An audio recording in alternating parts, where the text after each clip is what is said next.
Hai, Assalamualaikum. Hari ini saya ingin membuat satu liputan iaitu pengurusan sekolah di Sekolah Vocational Segamat. Ayo, kita saksikan. Padang, di belakang itu adalah bangunan yang sedang dibina. Okey, jom kita tengok sekolah.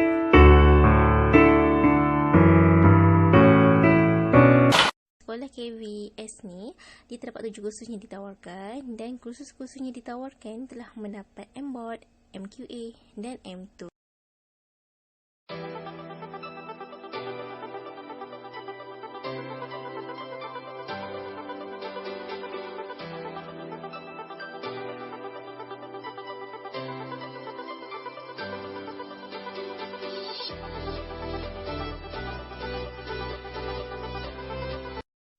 Jom saya bawa anda untuk melihat bengkel-bengkel mengikut 7 kursus yang ditawarkan di College Vocational Segamat.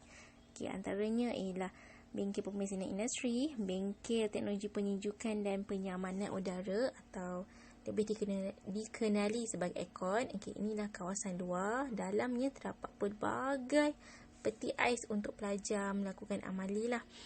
Okey, ini ialah landscape teknologi pembinaan. Pada mulanya saya datang sini, saya sangat-sangat teruja, saya sangat-sangat seronok untuk melihat hasil kerja yang dilakukan oleh pelajar. Tetapi kalau saya nampak sendiri pelajar tu melakukan kerja, itu lebih seronok lah sebab COVID, pelajar semua belajar secara online kan. Okey, ini ialah bengkel teknologi automotif. Dalamnya terdapat motor, kereta, enjin untuk pelajar melakukan amali, bukan saja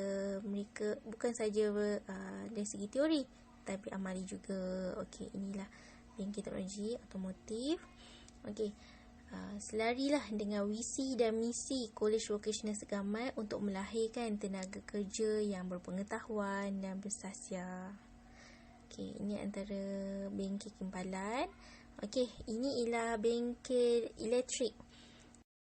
Ini antara aktiviti untuk pelajar jurusan elektrik untuk melakukan amali.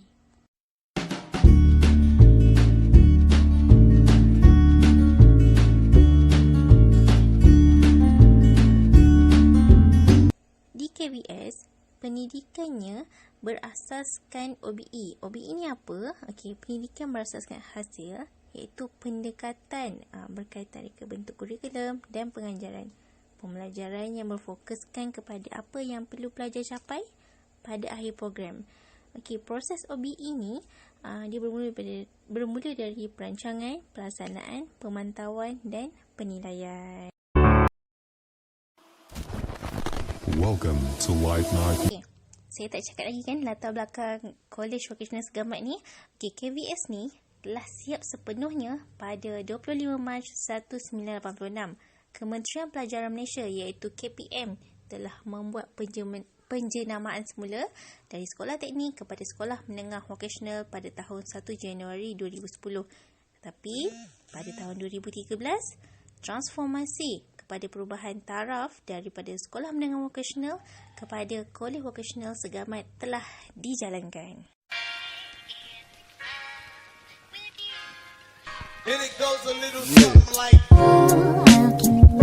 Okey, ini ialah para pensyarah di KVS. Okey. Pakaian pensyarah semasa bertugas hendaklah kemas. Waktu rasmi sekolah memandang KVS ni terletak di negeri Johor bermula pada hari Ahad hingga Rabu 7.50 pagi hingga 5 petang. Hari Khamis 7.50 pagi hingga 3.30 petang. Para pensyarah bertanggungjawab terhadap keselamatan bagi pelajar di bawah jagaannya. Okey, bilik pensyarah atau bilik guru digunakan sebagai non-teaching period. Untuk pengetahuan, di KVS sesi pengajarannya terdapat 14 minggu. Pada awasan, pelajar akan diberi panduan dan pengenalan dari tenaga pengajar. Dalam sesi pengajaran pula, pelajar akan didedahkan dengan beberapa ujian, manakala SEM akhir, proses CQI akan dijalankan. Nak tahu tak aliran kerja pengajaran di bilik darjah. Okey, seperti biasa, pelajar mestilah masuk kelas pada waktunya dan membaca doa. Jika didapati keadaan kelas tidak memuaskan, pensyarah boleh meminta pelajar untuk membersihkan kelas. Program 2 minit juga akan dijalankan untuk memberi motivasi mengikut keperluan. Selepas itu, set induksi memulakan topik di kelas, aktiviti pengajaran dan pembelajaran diteruskan dan pelajar akan dinilai. Konsep pemulihan dan pengukuhan akan dijalankan mengikut tahap pelajar. Selepas itu, kelas bersurai. Tambahan lagi, ketidakhadiran pelajar ke kolej selama 3 hari berturut-turut tanpa sebab atau selalu ponteng akan dikenakan surat amaran yang pertama. Begitu juga dengan fail peribadi pelajar, para pensyarah akan mencatatkan maklumat penglibatan pelajar dalam kegiatan co-curricular.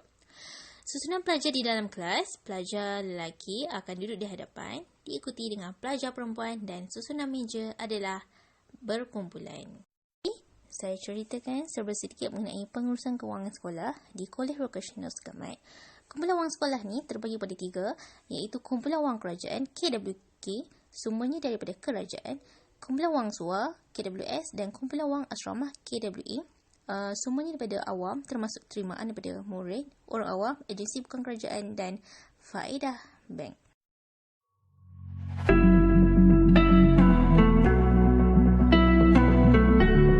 Buku tunai pula mengikut semua urus niaga penerimaan dan pembayaran serta perlu diselenggara mengikut peraturan. Akaun belum bayar ABB, pembelanjaan yang sepatutnya dibayar tapi tidak dijelaskan sehingga berakhir tahun kewangan semasa. Akaun belum terima pula, terimaan yang sepatutnya diterima tetapi masih belum diterima sehingga berakhir tahun. Bantuan persekolahan pula, wang atau barangan yang diperuntukkan dan diagihkan kepada sekolah untuk murid bagi menampung keperluan pengajaran dan pembelajaran atau bahan makanan bagi asrama. Okey, bagaimana pula dengan pengambilan dan pemilihan pensyarah ataupun staf? Pada kebiasaannya, mereka akan mengisi online di web Suruhanjaya Perkhidmatan Awam ataupun Suruhanjaya Perkhidmatan Pelajaran. Ada juga bahagian pendidikan latihan vokasional menyalurkan beberapa tenaga pengajar kepada sekolah. Sebelum saya mengakhirkan saya punya video ni, saya ingin berkongsi di mana saya menemu ramah ketua pengarah Kolej Vocasional. Antaranya ialah saya bertanya kepada beliau di manakah KW pada masa akan datang. Menurut beliau, pelajar yang dihasilkan dapat mempunyai tempat di industri dan beliau juga berharap kekerapan hands-on dapat dilanjutkan hingga ke peringkat diploma kerana apabila pelajar melanjutkan pelajaran hingga ke diploma, mereka akan lebih tertumpukan kepada kertas kerja dan amalinya agak kurang. Bukan itu saja, beliau juga berharap dapat membuka minat orang ramai tentang kebaikan TVET yang boleh pergi jauh. Juga saya bertanya kepada ketua pengarah, adakah pelajar KW akan automatik dapat diploma atau ada ujian tertentu? Menurut beliau, pelajar yang memperoleh CJ Akademik 2.0 ke atas dan CJ Vocational 2.67 layak meneruskan ke peringkat diploma. Sempat jugalah saya bertanya dan bermorak kepada ketua pengarah. Saya bertanya kepada beliau, apakah kelaikan yang paling penting untuk menjadi guru yang baik pada abad 21 ini?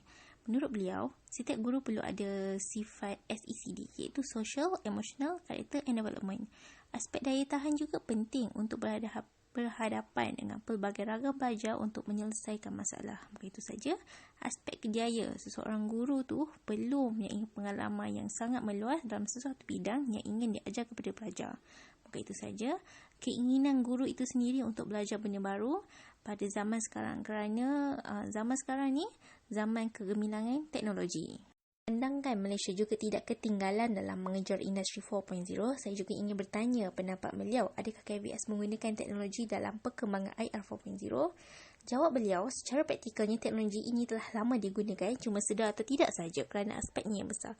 Lihat saja penggunaan IoT di dalam Kolej Vocational ini telah digunakan secara meluas. Okey, kebanyakan program di sini mempunyai kaitan antara satu sama lain. Contohnya, program otomotif Scan Tools telah digunakan secara meluas di dalam Kolej Vocational untuk mengesan kerosakan di dalam enjin. Proses pembelajaran ini juga telah membawa ke arah 4.0.